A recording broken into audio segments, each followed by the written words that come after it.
everybody, welcome back to a brand new episode of The Hype, where minds collide and ideas amplify. I'm your host Myrna, coming to you live from Beijing right now.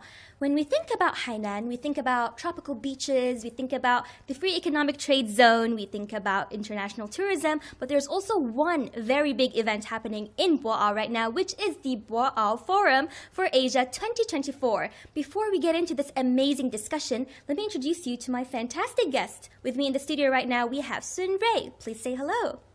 Hello, everyone. I'm Sun Rui. I'm a partner of CGTN law firm. My specialty is overseas investment.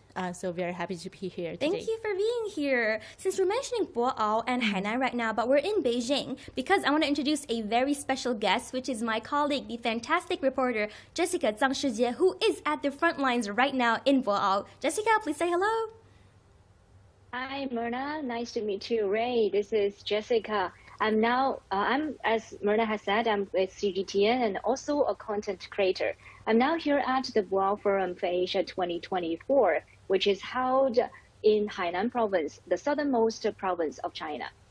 Great, thanks for having me today. We are so happy to be joined in the studio with a lawyer, with a reporter, and we're covering Boao right now. So the theme for this year is a very fantastic theme, which is Asia and the world, common challenges and shared responsibilities. I think Boao usually gives a very big international platforms for exchanges, for sharing ideas, for sharing languages, for sharing different, updates and investments from different countries, as well as giving a good view about how it's going on in China, what's the latest updates. So, Jessica, you're with us at the front line right now. Can you tell us, what is the energy like in Boao right now? Yes, well, actually, this is my first day here at this year's Boao Forum for Asia, and also my second time reporting the annual meeting as well. And also, as Myrna has said, that this year's theme is Asia and the world, common challenges and shared responsibilities. And there are also like different conferences, different seminars as well, basically be divided into 4 major topics in terms of world economy, technology, innovation, social development, and international corporations. And well, to be honest, this time, when I first arrived yesterday, I've seen a lot of the new dynamic things in terms of the zero carbon demonstration area in Boao in Hainan. So later, I think we will continue talking about the clean development, the green development in Boao as well. So to start with, I want to share 2 major reports. Yeah. These are 2 major reports that would be, I should say, Mr. Li Baodong, the Secretary General of the Boao Forum for Asia, released these 2 flagship reports, namely, the first one is the Asia Economic Outlook and the Integration Process Annual Report, and the second one would be the Striding Towards Zero Carbon Electricity Era and Fostering Green Development in Asia at the press conference held this morning. So I would like to briefly further illustrate what are the 2 reports are about. Okay, I will make my presentation as interesting as possible. So basically for the economic outlook, the report has been divided into 4 parts. The first one would be the Asian Economic Outlook, and the second, the Economic Policy Outlook, and the third one would be the Asian Economic Integration Process, and the fourth one is the hot topics concerning the Asian economy. So I've watched a lot of news before coming to Boao Forum for Asia 2024. People have questions and concerns and also very interested on the economic growth of Asia. So the report has said that Asia in 2023 has slightly lower than expected growth rate. So the report forecast a growth rate of 4.5%. Well, the report indicates, I'm quoting of the report, that the global economy in 2024 is facing downturn pressures, while the Asian economy in 2024 is expected to be a modest increase in growth rate and an expected growth rate of 4.5%, higher than 4.3% of 2023. And also for like what are the questions or netizens or common citizens would be most interested is about the employment. So in terms of the employment, the report has mentioned that influenced by the ongoing economic downturn, the global employment outlook for 2024 is not particularly optimistic. However, the overall unemployment rate in Asia is expected to remain below the global. And the International Labour Organization forecast that the overall unemployment rate in Asia will be around 4.71% in 2024, lower than the 5.16% global unemployment rate. So I think this would be a new information and what we are interested at this year's economic report. And also there are still like greater pressures on income. Well, the price growth is expected to stabilize. And also the report has offered a comprehensive overview of the Asia economic growth. The specific topics such as Asia's value chains, foreign direct investment integration, the RCEP upgrades and issues attracting wide attention, such as the role of Global South in global economic governance, artificial intelligence, which we will be discussing later, and also the digital ordered trade and the digital services trade. These are some of the hit topics of the reports for this year. Fantastic. Okay, so besides... Please go on. Yeah. Thank you. So besides the economic report, there is another flagship report concerning about the sustainable development, the green development in Asia. And also there are 4 sectors for this report as well. Basically, the current status, opportunities, and challenges of power transitions in China and decoding Asia's electricity transition and the future outlook of zero carbon electricity in Asia, and also building operation mechanism in Asia towards the zero carbon electricity era. So to conclude the green development, I want to quote the spokesperson of the Green Development Report that the Asian countries need its ability investment in different angles and multi-dimensional cooperations within the region. And if from 0 to 1 is like development, then from 1 to 100 is to grow. So with the help of policy and market mechanism, there will be much more to achieve in Asian countries in the field of green development. So basically, I've summarized 2 flagship reports, I think in few minutes, but I do suggest if any one of you are interested in these 2 reports, definitely go online and to check the digital versions. Yeah. That is absolutely fantastic. Thank you so much to Jessica. She literally brought us a very in-depth explanation. She only attended 2 so far. Yeah. So we are very excited for your coming days too, since the Boao Forum will be from the 26th to the 29th. So Jessica, thank you for sharing all that information, and we really do look forward to her updates in the coming few days as well. Yes. Ray, after hearing all those updates from Jessica, when someone says Boao to you, what's the first thing that pops in your head? Well, I think it's about the forum. I think it's an amazing forum that bring together people who are interested in the development of this region. This great region together, and to have this forum for discussion of the topics that are including the national development and also down to people's life.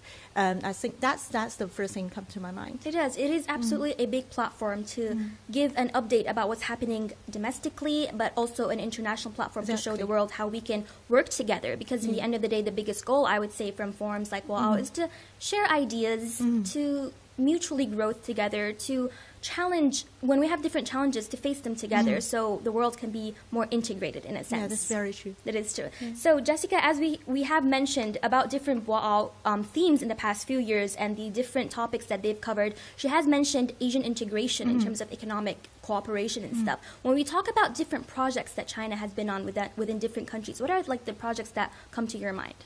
I'm very lucky to be a witness of this integration process because I've been in this business as a overseas investment lawyer for like 10 plus years. So in my career, I witnessed this integration process, and for some, I'm a participant. So I will share my view from three perspectives from region to region. Firstly, we start with Southeast Asia. I think ASEAN countries attract a lot of Chinese investment in the manufacturing business. So many Chinese manufacturers build up factories there, like tires for cars, trucks, and furniture, and the air fryer. You know, air fryer. I use it every day in my life. Yeah. I love it. So those factories, I think they bring employment opportunity. They bring the industry.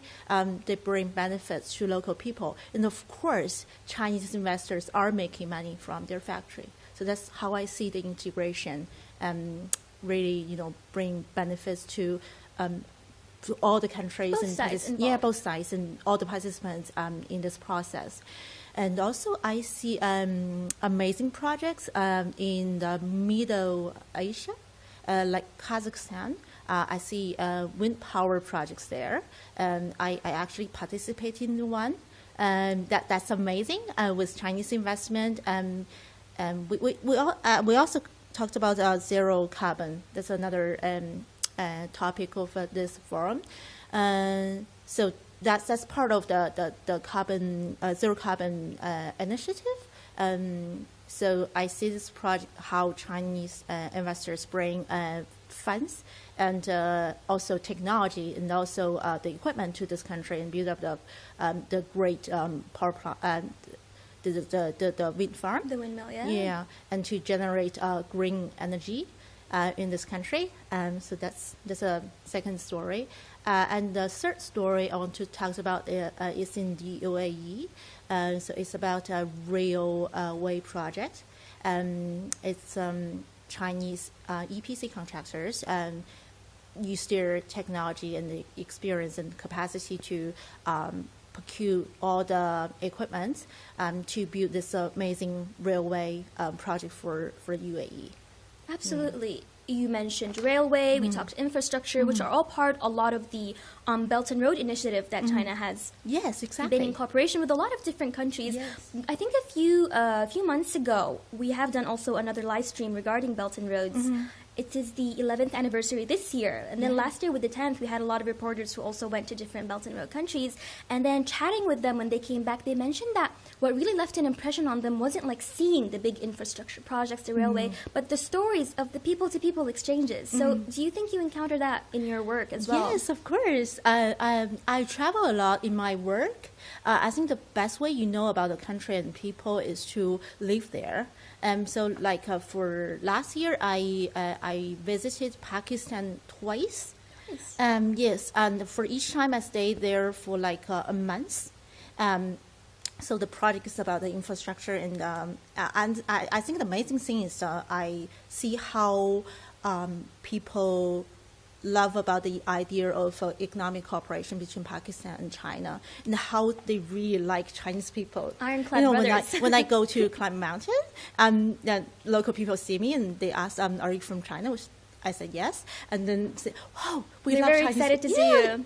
They say, "We love Chinese people." That must be such a nice feeling being there, like in a foreign country, but feeling so welcomed as well. So warm-hearted. That's fantastic. That's fantastic, Jessica. So when we mention different projects where China integrated with other countries, do you have any projects that pop in your mind? Yeah. Well, I really like your stories from Ray and also the youth interactions you've mentioned along the Belt and Road initiatives. And besides, I totally agree with the transnational transportation networks. So besides railways, there are also like railway corridors, bridges, and ports. I think this kind of like infrastructure can greatly facilitate the movement of not just goods, but also people across borders. So there will be more like to enhance the connectivity and promote the trade and tourism as well.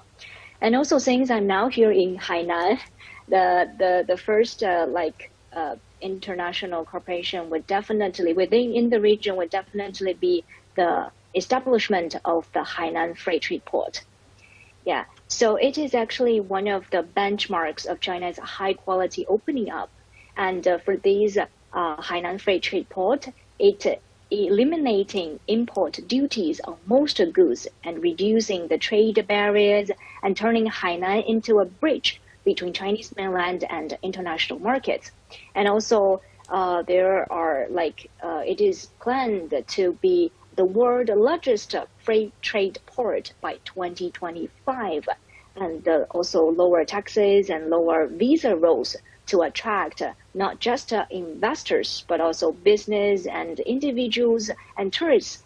As far as I know, that there is a new policy that the island have a simplified visa policy for nationals from 59 countries and making it much easier for foreign visitors to visit and do business.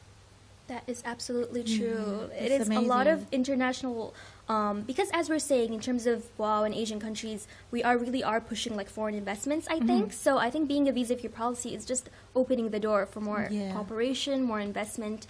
Loved everything you guys have to share. But like we said, you guys are both part of projects that you've seen, you've witnessed, you've experienced people's reactions to them. You went to Pakistan and you actually saw the reactions of people when they saw you. They're very happy with the projects. But as we've seen on a lot of different publications or stuff, they may think that, let's say, different initiatives from China, like the Belt and Road infrastructure, may be addressed as colonization or colonialism in terms of how others may view it. What are your thoughts when you hear a viewpoint like that? I think there's some misunderstanding, I would say, because in my whole career, I participated 100 or more projects, and all the projects I participated in, even if it's country to country or even it's one side is a authority, it's all about business. So what is business? Business win-win. So both parties share the benefits of it. So for all the projects I've been part of, I think the key is for both sides to be equal and really have the negotiations. And it's all about interest, addressing interests of both parties. So what I saw is very commercial and very equal and bilateral benefit things. So it's not about unilateral support from one country to the other by providing economic support and getting other benefits or influence over that country. It's not about that. It's also not about forcing the other country to accept what you require. So. Yes, it is like you said, it's a win-win situation for both. At the end of the day, it is business and everything. I love that point of view. Jessica, I do know you do have a lot of interactions with young friends from around the world, and you always get their point of view. So with that experience, when someone says to you colonization and exploitation, what comes to your mind? What's your thoughts on that? Yeah. So first of all, we need to get a clear idea of what is the new colonialism or new imperialism. And I do believe that this is a kind of unequal exchange in trade, which means that one country exports finished products with high added value while importing raw materials from countries like Africa, Latin America, Asian countries, and others.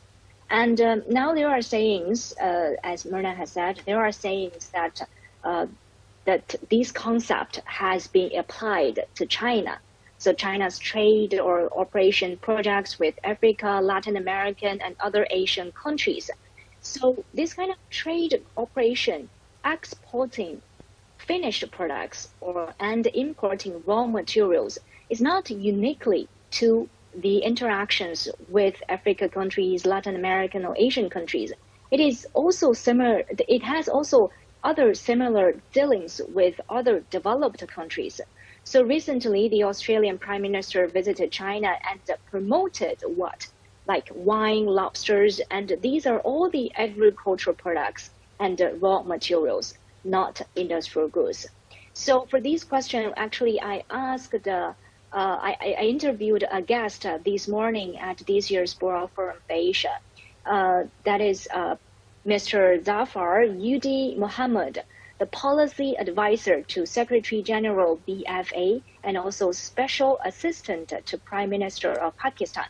I asked him this question, and this is a quote I want to share with you guys, is absolutely, I do not agree, because China is never imposing anything on any country.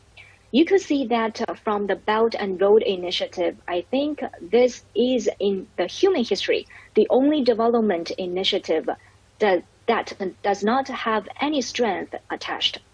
China is offering help and support to the countries without any condition. And China is not imposing that a country should do this project or that project. And it is at the desire of the countries from the receiving side that they identify areas that they would like to develop. And China offers support and help. So I think this is a quote, I think it is a totally different concept. So maybe people just looking at what they had been doing and they feel China is doing the same. But China does not have any intention, and I'm sure that China will never have such intention. Very, very well said. And thank you. She has shared with us an actual quote from someone that she has interviewed, which I think is absolutely fantastic and very fresh as well. I think living in China and seeing the development all through these years, I don't think there's anything that's like only happening in China. When you see new technological development, when you see new ideas or new innovation happening, I do feel like within the Belt and Road, they'd love to share it with other countries. Yes. So, for example, I do know a lot of agriculture, new ideas and new inventions have been introduced to a lot of countries. For example, in the Arab world, I do know a lot of China's agriculture methods have been introduced there. So it is kind of like what you and Jessica both said. It's not like I have something and I'm forcing it on you. It's more like I learned this new knowledge, I have this new innovation, I'd love to share it with you. It is a win-win in the end of the day. So I love what you shared, both of you. I think that was absolutely epic and fantastic. So one of the other topics that is really, really a hot topic right now in Boao and in the world, I think, is technology advancement. We talk about AI entering everyday's life. So, Ray, I'd like to ask you, has technological advancements or AI really influenced your life specifically this year? Yes, it does. Actually, it influenced my life since the end of 2022. When the ChatGTP comes up, I'm among the first ones to try it, because in my daily work, I deal with a lot of foreign laws. So sometimes it's not. The difficulty is not that I'm not knowing the law. The difficulty is that I don't have the background information, so I cannot form my question in the right way. I think the AI helps me a lot by providing background information that I need to form my question, so I can specify what I need from a foreign lawyer. So that's how I use AI in my daily work. Of course, I will check the result with like the source and more in depth. Oh wow! Yeah, and I also see how it's used in my client's production or in my client's business. So like one time I went to a clinic of my client, and they do eye treatment of eye diseases. So they have a machine. You can put your eye to the machine, and then the machine take pictures, and then analyze the pictures, all just in 1 minute. Thousands of pictures are taken. And then they analyze and identify where the problem is and mark it. And all the doctors need to do is to treat the area where it is marked. So it greatly improves the accuracy and efficiency of the doctor's life. It's true. I do think it has brought a lot of more convenience to our lives as well. Yes, of course. And also, the other day I went to the factory of my client, and I saw this automatic manufacturing process. partly thanks to the AI technology. So the process can be so automatic that people can really cooperate with the AI and with the help of AI to improve design, to identify problem, and to identify when the equipment needs some maintenance, so to avoid accidents. I think that's amazing. It's amazing. It's also very amazing to hear your line of work. I think your clients really do come from so many different like backgrounds and stuff. Yes, they do. That's really cool. Yeah. Because you're a lawyer, and I think, let's say if you're a lawyer, you get integrated in a lot of different fields and stuff. So as an example, do you think AI has helped you a lot other than just citing or different lawyers' perspective? Do you think it has made your job more easier in terms of efficiency and speed? Do you think that makes it faster? Yes. I think what it is very good at is not only answer your question, but learn. If you use it a lot, you will see that it's learning and it's getting better. For example, I asked the question, tell me the principles of Iran patent law. In the first time, it will give you the general ideas of the principles, and then you can narrow down your question, and then the answer will be more specific. And the more you say, not tell me this or tell me that, and it'll the work answer well will be more with your style as well. Yeah. Ah, that is fun, and it is absolutely making a lot of like different jobs, different fields more efficient and more faster, I think. Sometimes I even just getting fun talking to the AI. You enjoy having a conversation with it. Jessica, do you ever have conversations with AI?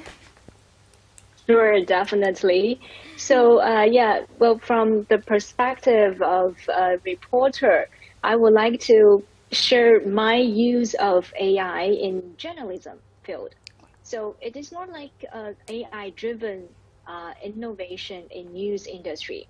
So we can definitely have we chat with GPT, sorry, and that is also that can create us with more innovative ideas and also automate the transcript with artificial intelligence, make summaries of artificial intelligence as well. And also, I think that give us more time to do something in-depth stuff. And that is much time, efficiency, and innovation driven. And personally, I have my like digital avatar, and I can like just to let my AI avatar to study the way I speak, and I want her to do another way of presenting the stories. So in a more creative and innovative driven way. And also besides artificial intelligence, with the help of other technology like AI, AR, VR, that we can make journalism or story presenting more interesting, more interactive with our audience. Because we want the audience to get to know much better about our story and to have this kind of immersive experience of the stories presented by us. Absolutely. I love how you both shared how much you're using AI in your perspective fields, I think, from law, from journalism. I do know that there are a lot of different industries in China right now also boosting like the use of AI as well. For example, I do know that in terms of agriculture, I did hear that recently, I think it was the government report back from the 2 sessions last month where they were saying they're going to integrate more technology advancement into like the machinery, the agriculture equipment, just to produce more efficient product and to lower the carbon, I would say.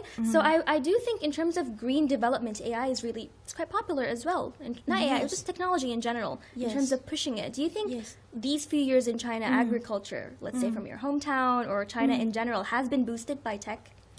Absolutely. I think one amazing thing is the AI's ability to analyze vast amount of data. Yeah. And China is, China has a rich source of data.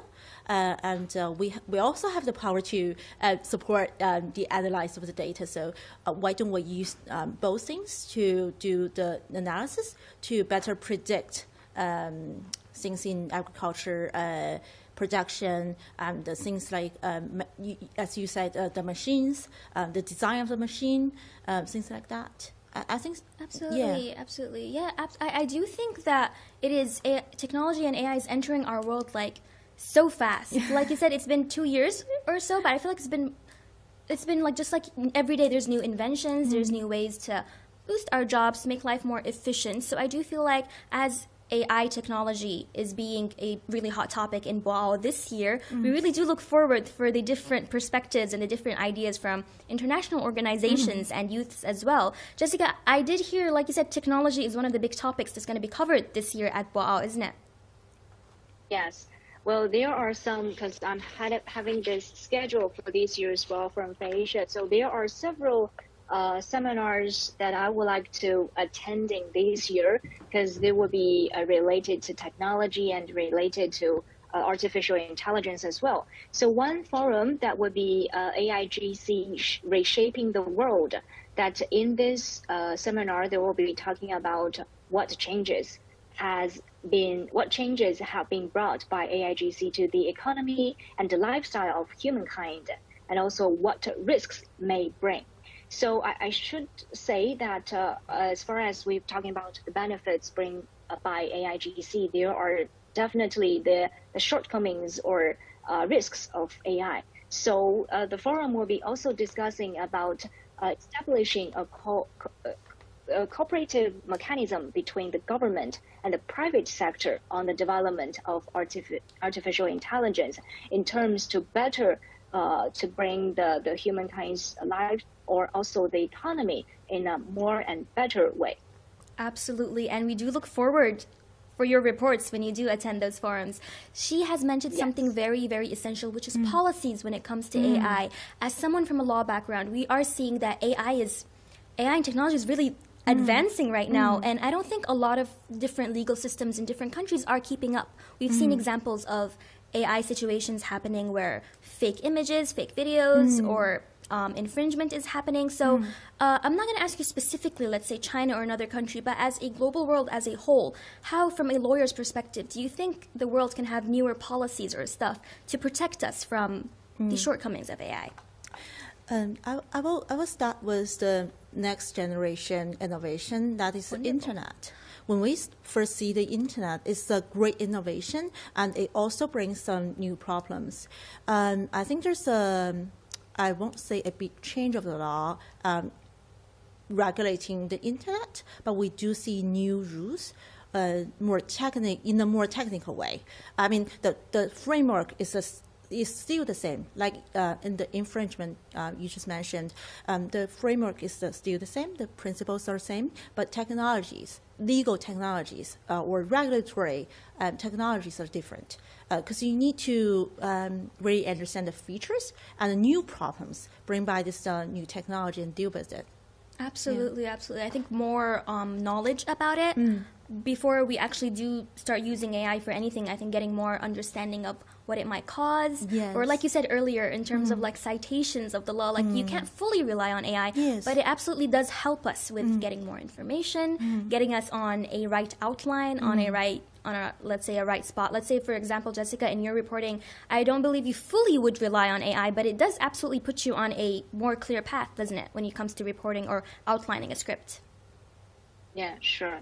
I think that any technology is for the convenience, for the efficiency of human life.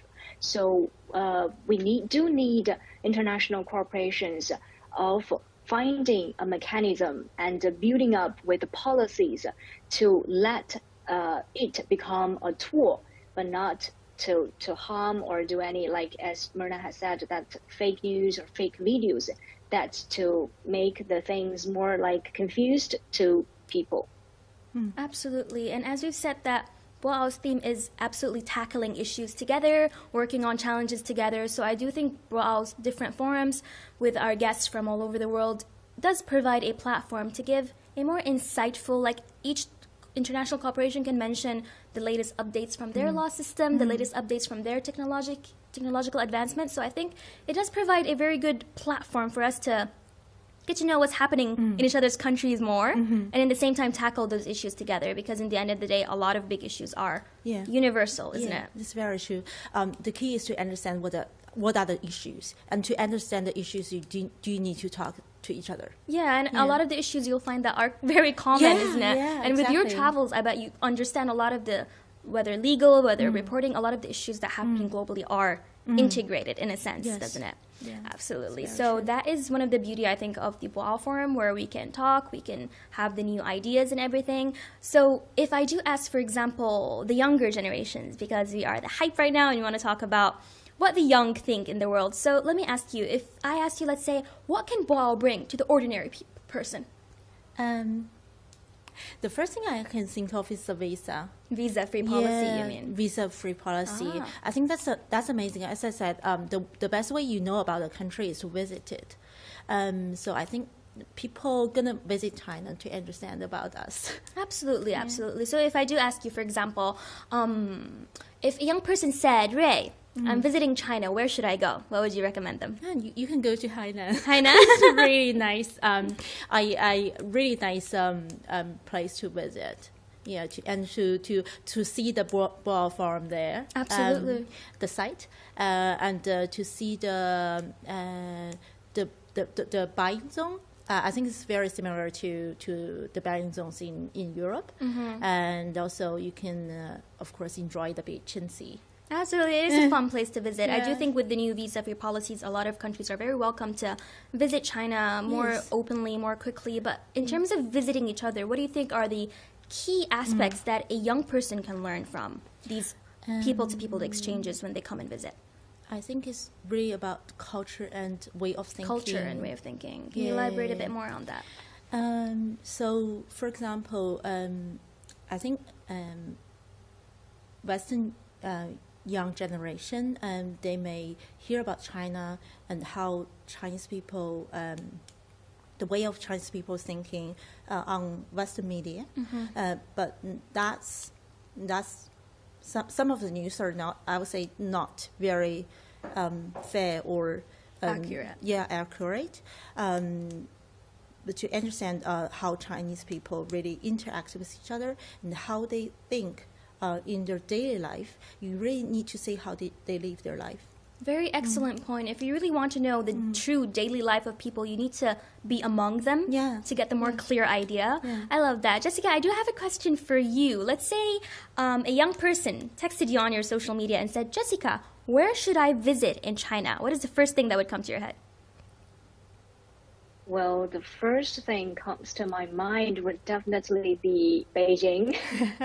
Where are you from? Well, I think, well, to be honest, I have been asked many times for this question, which is the best tourism destination for me to visit in China. Well, I would give suggestions, not just a specific places. I would like to ask them, what do you want to see in China?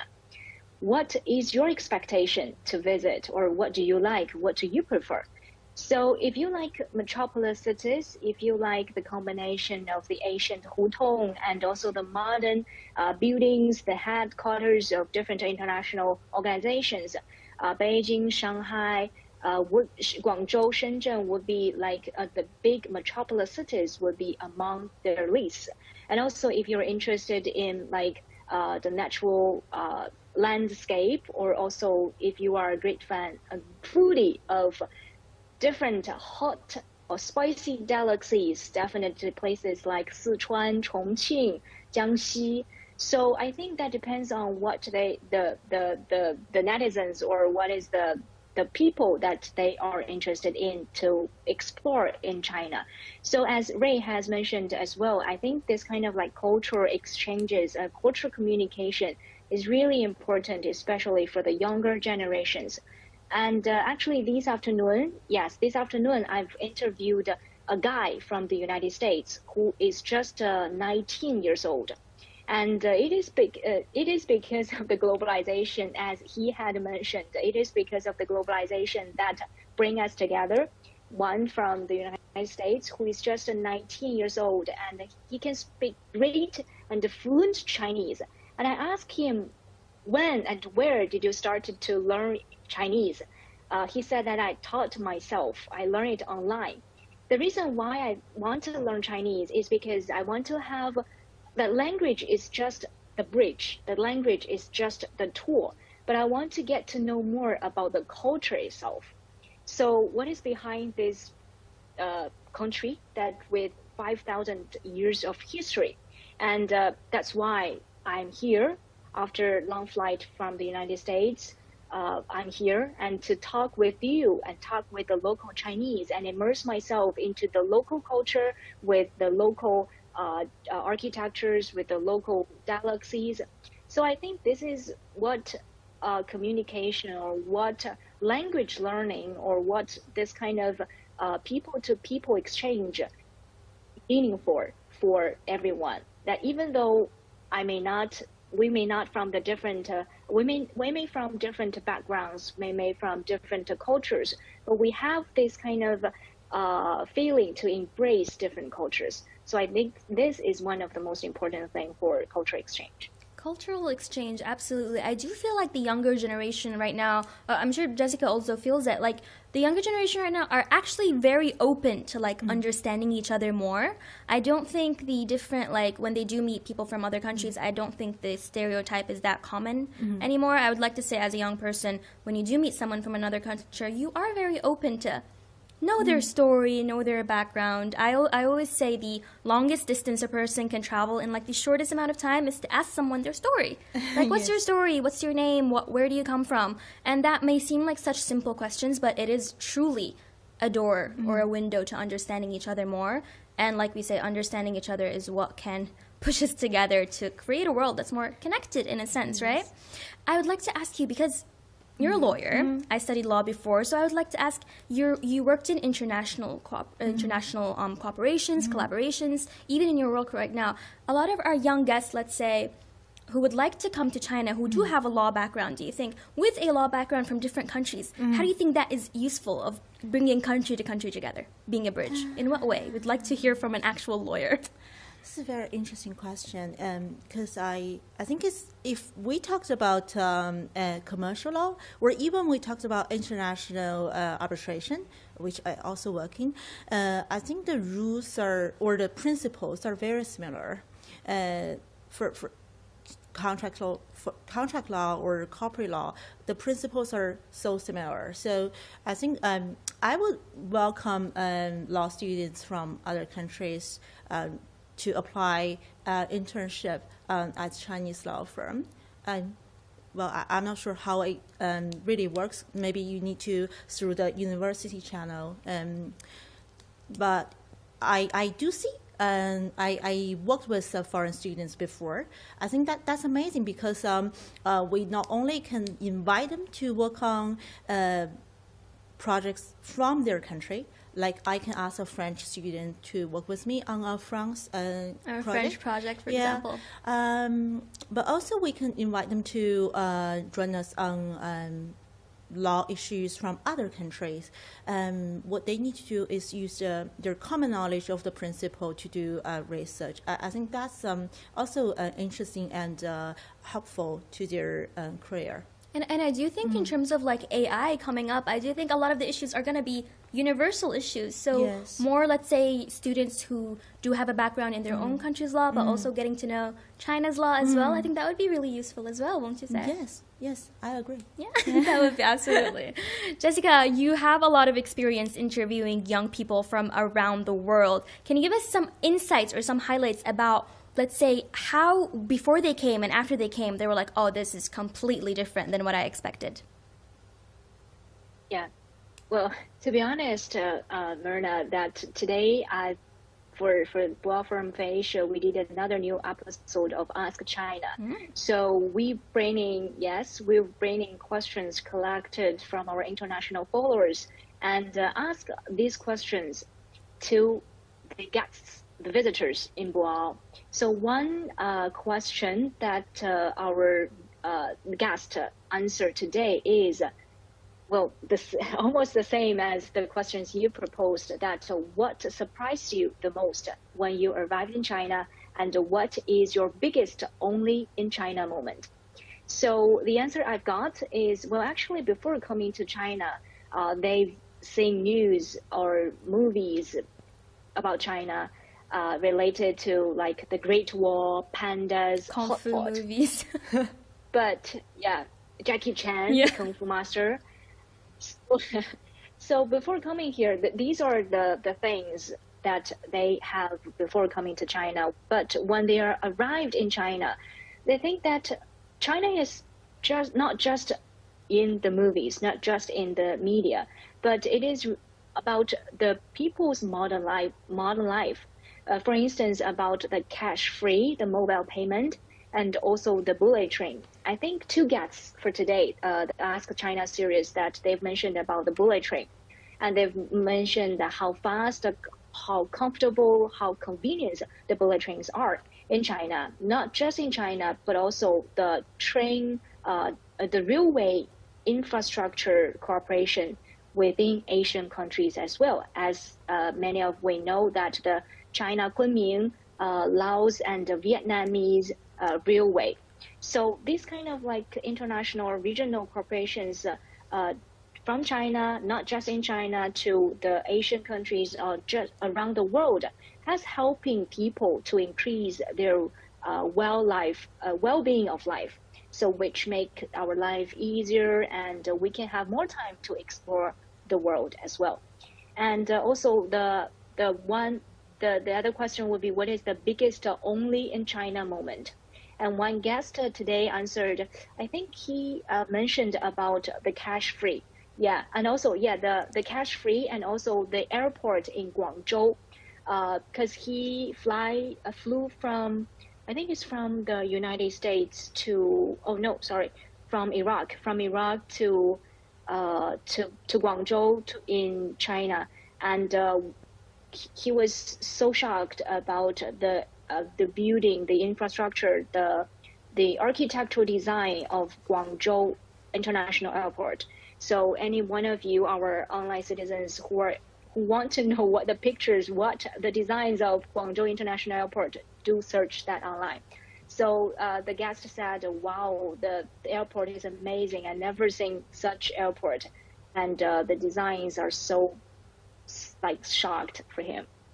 Yes, the airport design is phenomenal. Yes. Absolutely phenomenal. Absolutely. Exactly as Jessica mentioned, we do have an Ask China campaign right now for all our viewers. If you are curious about China or you have any question, the sky is the limit. Any question about China, please do write your question and let us know, and perhaps we'll help you answer it, right? And perhaps Ray can also help us answer big questions in the future.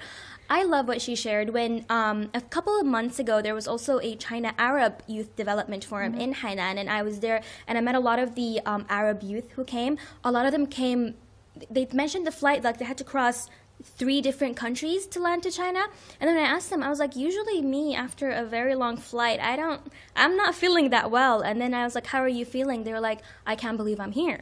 Like, it's a very long journey. In Arabic, we always consider China like a very far country, even though geographically it's not that far. But like historically, we always say, oh, China's like so far. But he did use the quote that says, if there is knowledge in China, we have to go and check it out. So they did fly all the way here, and when they landed, they were just like, we got to at least experience 2 airports from transiting and everything. So it was a really, really good time. And especially speaking about like sharing knowledge from China, right now, you don't actually have to only come to China to share knowledge. I mean, China's sharing a lot of its information online in terms of initiatives, in terms of, like I said, mutual growth, mutual benefits, and mutual cooperation. So I think that is absolutely one of the biggest highlights of the advancement and development this year, as we can see. In terms of Boao, it might sound like a big, big forum event that's very shiny, very sparkly, but in terms of normal people, I would say, if someone were to ask you, Ray, for example, how can Boao benefit me as a simple person in terms of making money, in terms of having new ideas? What can you tell them? So I personally, I heard about this new tool that can help you to choose stocks. Really? So it's really about making money, right? So it's AI basically that you can use it to find the right stock to buy in. The right stock for you. Yeah. Then you can ask questions to it, and it will give you the answer. And based on the answers, you can choose a stock. Like you can ask, tell me which are the stocks that attracts most of funds from public fund. Then you use that answer to see these stocks, then you can ask further questions. Yeah. That's new information. I like that. I'll look into that after our live stream. So the only bridge connecting me and you right now to Boao, which is Jessica there at the front line. So Jessica, if I were to ask you as a normal person, what am I seeing in Boao right now? What can you share to me that is really new, interesting info? Yeah, so from my perspective, that saving money is another way of making money. So I would like to, or investment, like saving money or investment is another way of making money. So I would like to share two aspects. One is from the healthcare, and the other one is the education policies in Hainan. So let's come to the healthcare policy that in Boao Lecheng International Medical Tourism Pilot Zone in Boao is the country's frontier of the medical innovation. And I got these numbers from last year's provincial two sessions at Hainan province, that in 2023, through the introduction of 86 kinds of pharmaceuticals and medical devices, and the medical tourism have been increased by 60%. And the average cost of hospitalization in public hospitals fall by 12.9%. So this saving money is another way of making money.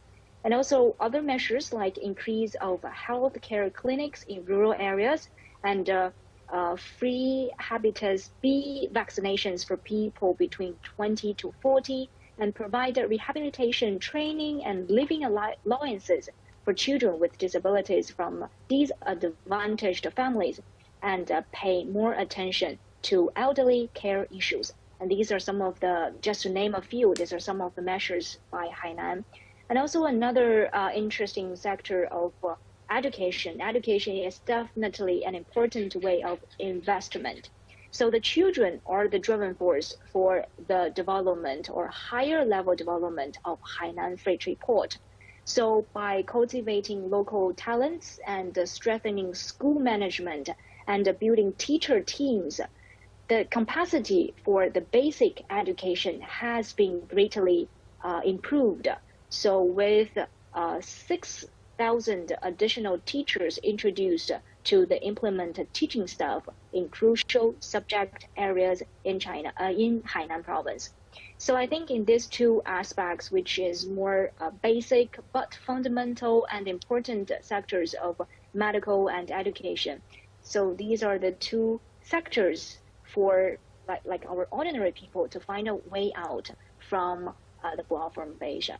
Thank you so much for sharing. The Lecheng Medical International Center that she mentioned is quite well known right now. Have you ever had any info about it? I did hear that it is not only domestically, it is called international because they are also welcoming to help and do research in terms of international health issues as well.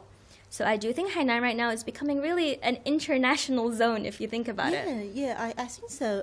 I think Hainan in recent years have many policies to make it more international, like the trade policy Jessica just mentioned, like the medical program. Yeah. I do think these policies and programs are very great force to make this province and the city to become more international, because with lower tariff, with more cooperation in fields like education and medical, you have the opportunity to see more products coming in now. You'll see more technological exchange. That will, of course, make the province more international and make people's life better. Absolutely, absolutely. We've shared so many different aspects of integration, cooperation, but in terms of mentioning the Silk Road from thousands of years ago to the Belt and Road right now, we also have something new, which is the digital Silk Road, which is, as we've talked about integration and stuff in terms of, for example, 5G innovation, technological innovation. I do know that a lot of 5G technological integration have been incorporated in a lot of Middle Eastern countries, UAE, Qatar, and stuff like that. So I do think if we were to say, what are our big expectations for the next Boao? What do you think will be even more exciting issues that we can talk about next year? I would love to see the development of AI again, and I would like to see more visualized things for me to see. If I won't have the opportunity to be there next year, then I will have the opportunity to see more things, more dynamic, more real, and from the internet. Absolutely. And I do hope a lot of our international youth can also come to you for Yes. legal knowledge and stuff, Yes, and of hopefully tackle issues that are truly universal and global. So hopefully you will also use your knowledge to help the younger generation so they can be as wise and as beautiful as you. Yeah, that will be my honor. That would be so nice. Yeah. Jessica, so tell us, what are the excitements for the coming 2-3 days in Boao? What's top on your list right now? Yes, so I've mentioned about the artificial intelligence seminars in the coming few days. And there are another seminar that I'm personally very interested in. It's about the health. It's also about the health industry that closing the real rare disease care gap. So over 300 million people are impacted by rare disease worldwide. And at present, there are still many challenges in disease diagnosis and treatment.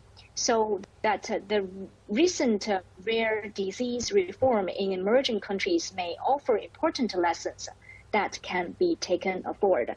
So this is I'm having the schedule with me. So the questions related to what are the best practices that countries can take from one another to close health equity gaps, and also what are the cross-border cooperations that to improve the access to rare disease diagnosis and treatment.